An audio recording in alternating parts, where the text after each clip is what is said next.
नमस्कार, मैं वीणा मिश्रा कक्षा 12वीं की पाठ्यपुस्तक अभिव्यक्ति और माध्यम के पाठ 12 कैसे बनता है रेडियो नाटक के साथ यहाँ प्रस्तुत हूँ।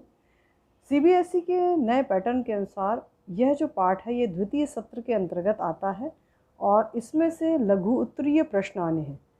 यहाँ मैंने पाठ्यक्रम की एक फ़ोटो डाली हुई है और हाईलाइट किया है उस अंश को जहाँ लिखा हुआ है कि कहानी और नाटक की रचना प्रक्रिया पर आधारित 2 लघु उत्तरीय प्रश्न, एक 3 अंक का और एक 2 अंक का। तो इसी के अंतर्गत आने वाले प्रश्नों का जिक्र लेकर हम यहाँ पर प्रस्तुत हैं।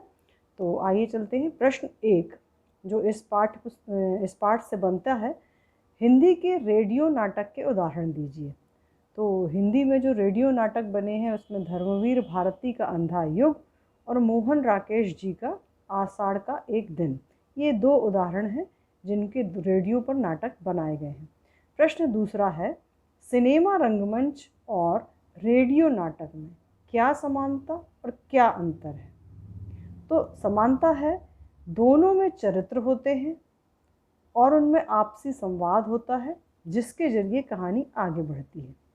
अब अंतर क्या है? सिनेमा और रंगमंच में विजुअल अर्थात दृश्य होते हैं, किंतु रेडियो नाटक में दृश्य नहीं होते हैं। यह पूर्ण रूप से श्रव्य माध्यम है। सिनेमा और रंगमंच में मंच सज्जा, वस्त्र सज्जा, अभिनेता की भावभंगिमा बहुत कुछ कह देती है, किंतु रेडियो नाटक में केवल ध्वनि ही होती है। ध्वनि के माध्यम से ही सारी चीज़ें दर्शानी होती हैं।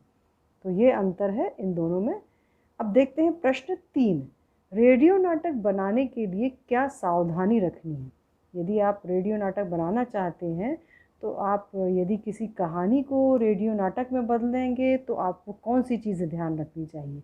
तो पहली चीज़ है, रेडियो नाटक बनाने के लिए कहानी के चयन में सावधानी रखना ज़रूरी है। कैसे? कहानी पूरी तरह से एक्शन या हरकत पर निर्भर ना हो, अर्थात कहानी घटना प्रधान ना हो, जैसा आप चित्र में भी देख सकते हैं।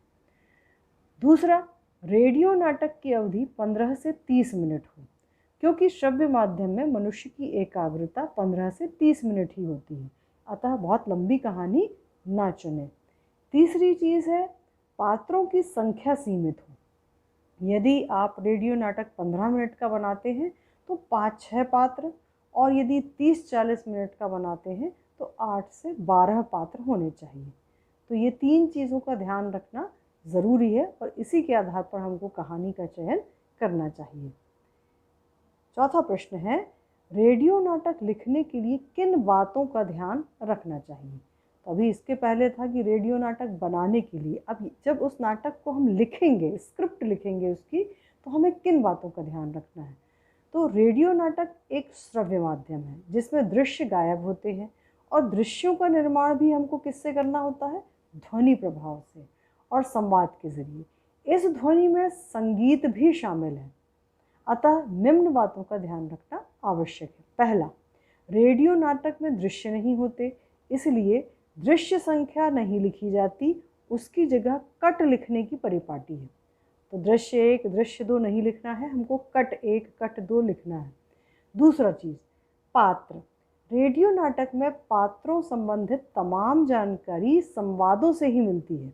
उनके नाम, आपसी संबंध, चारित्रिक विशेषताएं, ये सभी हमें संवादों के द्वारा ही उजागर करना है। यदि हम डायलॉग में बोलें कि राम तुम क्या कर रहे हो, तो राम बोलेगा श्याम मैं अभी सोने जा रहा हूँ।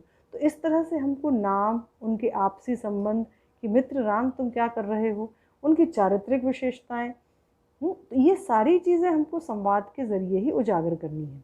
तीसरी चीज़ है भाषा। भाषा का भी विशेष ध्यान रखना है।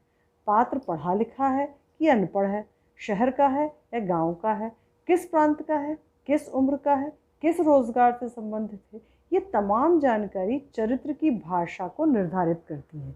यदि आप भाषा से शहरी रखेंगे तो इससे पता चलता है कि वो शहर का रहने वाला है। तो ये सारी चीज़ों को ध्यान रखना है। अब चौथी चीज़ आती है संवाद। संवाद ऐसे होने चाहिए जो दृश्य का देशकाल स्थापित करें, जो पात्रों के आपसी संबंधों को दर्शाए, क्योंकि रेडियो में कौन किससे बात कर रहा है हम देख नहीं पाते हैं, इसलिए संवाद जिस चरित्र को संबोधित है उसका नाम लेना ज़रूरी है। कोई हरकत या एक्शन होता है तो उसे भी संवाद का ही हिस्सा बनाना होता है। तो संवाद ही अति महत्वपूर्ण चीज़ है। तो रेडियो नाटक एक छोटा सा ही पाठ है, इसके अंतर्गत इतने ही प्रश्न बनते हैं जो ज़रूरी है। धन्यवाद।